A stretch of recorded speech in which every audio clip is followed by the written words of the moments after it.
Hi అండి. Welcome to my channel వాహ్వరు. అందరూ ఎలా ఉన్నారండి? నేను చాలా బాగున్నాను. మీరందరూ కూడా బాగుండాలని మనస్ఫూర్తిగా కోరుకుంటున్నానండి. మళ్ళీ ఒక కొత్త డైలీ వ్లాగ్తో మీ ముందుకు వచ్చేసాను. ఈ వీడియో చూడగానే ఒక లైక్ ఇచ్చేసేయండి. మీరు ఇచ్చే ఒక్క లైక్ నా వీడియోని ఇంకొంతమందికి ప్రమోట్ చేస్తుంది. అప్పుడు ఇంకొంతమంది నా వీడియో చూసే ఛాన్స్ ఉంటుంది. సపోర్ట్ చేస్తారు కదూ. ఇప్పటిదాకా సపోర్ట్ చేస్తున్న వాళ్ళకి చాలా థ్యాంక్స్ అండి. ఇంకా ఎవరైనా సబ్స్క్రైబ్ చేసుకోకపోతే త్వరగా చేసేసుకోండి. నేను ఇది నిన్న మధ్యాహ్నం వ్లాగ్ అండి. లంచ్ చేశాక ఇంకా ఇడ్లీ పప్పు నానపెట్టానమాట. నేను ఈ కొలతలో తీసుకుంటానండి. అది పావుసేరు అంటే 250 గ్రామ్స్ అనమాట. పావుసేరు తీసుకున్నాను పప్పు. ఆ కొలతతో పప్పు తీసుకుని నానపెట్టుకుంటున్నాను అనమాట. మినప్పప్పు ఒంటికి చాలా మంచిదండి. నడ్డికి బలం అంటారు. సో అందుకనే బాలింత్రాళ్ళకి అప్పటికి డెలివరీ అయిన వాళ్ళకి మినుము ఎక్కువ పెట్టాలని ఇడ్లీ ఎక్కువ టిఫిన్ ప్రిఫర్ చేస్తారనమాట. సో ఇడ్లీ మనం కూడా అందరం తింటే మంచిదండి. నడ్డి బలం పిల్లలకి పెడితే ఇంకా మంచిదన్నమాట. మ్యాక్సిమం నేను ఉండడానికి ట్రై చేస్తాను.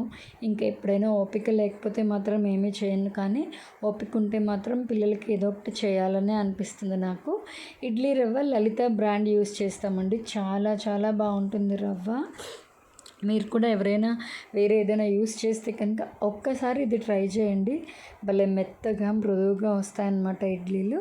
సో నేను ఆ కొలతతో పావుసేరు డబ్బాతో పప్పు తీసుకున్నాను కదా. సో మళ్ళీ అదే పావుసేరు డబ్బా ఉంది కదా, దాంతో 5 డబ్బాలు తీసుకుంటానండి. అంటే మొత్తం ఫుల్ ప్యాకెట్ 1 kg ప్యాకెట్ వేసిస్తానమాట.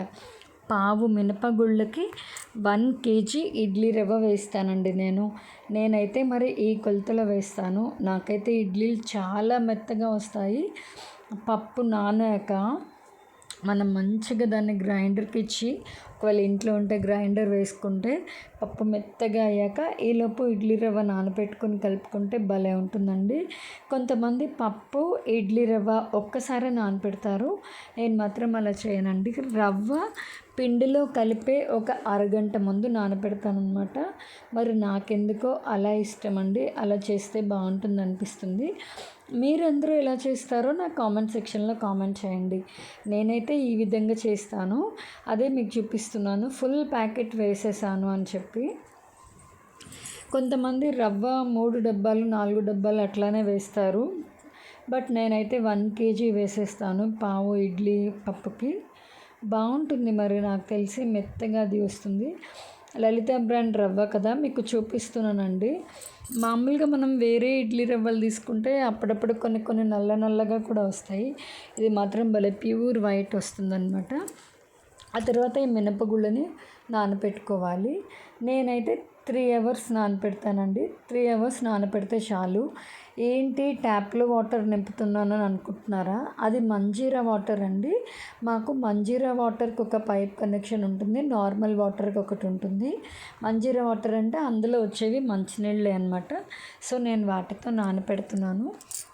అవి 3 hours నానాలి.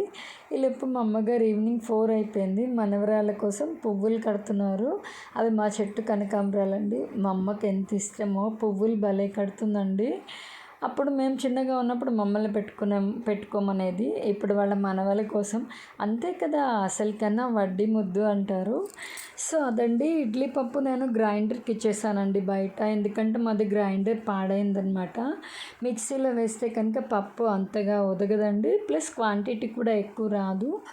సో అందుకని బయటకి ఇచ్చేసాను. మా బాబు బయట ఇడ్లీ పప్పు ఆడించుకొని తీసుకొచ్చాడనమాట. ఏంటి బకెట్లో కలుపుతున్నాను అనుకుంటున్నారా? అది మేము ఓన్లీ ఇడ్లీ పప్పుకి మాత్రం వాడే బకెట్టేనండి. అది కాక ఏంటి అంత కొంచెం పిండికి అంత లోపలికి బకెట్లోకి పెట్టారని, ఇడ్లీ పప్పు కలిపాక ఎప్పుడైనా సరే పొంగుతుందండి. అందుకని ఎప్పుడు ఇడ్లీ పప్పు లోతుగా ఉన్న గిన్నెలోనే నానబెట్టుకొని కలుపుకొని పెట్టుకోవాలి. ఎందుకంటే అది ఒకరోజు నైట్ నిద్రపోతే కనుక అది పొంగుతుంది. నిద్రపోవడం అంటే కనుక అదే నైట్ అలా ఉంచేసామనుకోండి అది పొంగిపోతుంది కదా. సో అందుకనే కొంచెం లోతుగా ఉన్న దాంట్లో కలుపుకోవాలి. నేనైతే ఆ బకెట్లో కలుపుతాను కాబట్టి అందులో పిండి వేసేసానండి.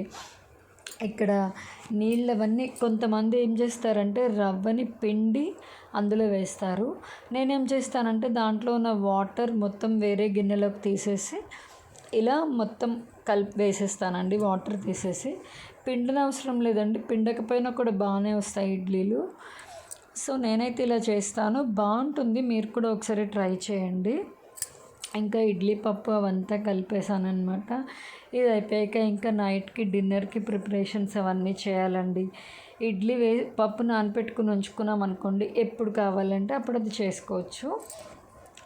తర్వాత మా బావగారు అక్క పిల్లలు వాళ్ళు షాపింగ్కి వెళ్ళారనమాట. అక్క బావగారు బాబును కార్తిక షాపింగ్కి వెళ్ళారు. అంటే మా అక్క వాళ్ళ పాప కార్తికది బర్త్డే ఉంది March 13th. సో షాపింగ్కి వెళ్ళారనమాట. నేను ఎప్పుడు మీకు చెప్పేది గుర్తుంది కదండి, నా వీడియోస్ కనుక మీకు నచ్చితే లైక్ చేయండి, షేర్ చేయండి, సబ్స్క్రైబ్ చేయండి. అలాగే పక్కనే ఉన్న గంట సింబల్ని టంగమని కొట్టండి.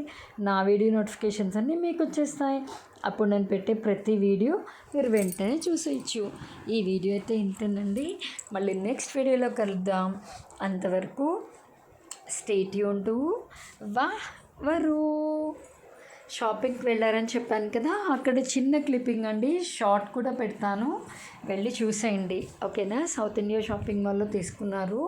ఆఫర్స్ అవన్నీ కూడా చాలా బాగున్నాయి. ఎవరైనా వెళ్ళాలనుకుంటే వెళ్ళి అక్కడ షాపింగ్ చేసుకోండి. ఇది ఫుల్ షార్ట్ నేను పెడతానండి క్లియర్గా, అప్పుడు చూద్దురు కానీ. ఓకేనా?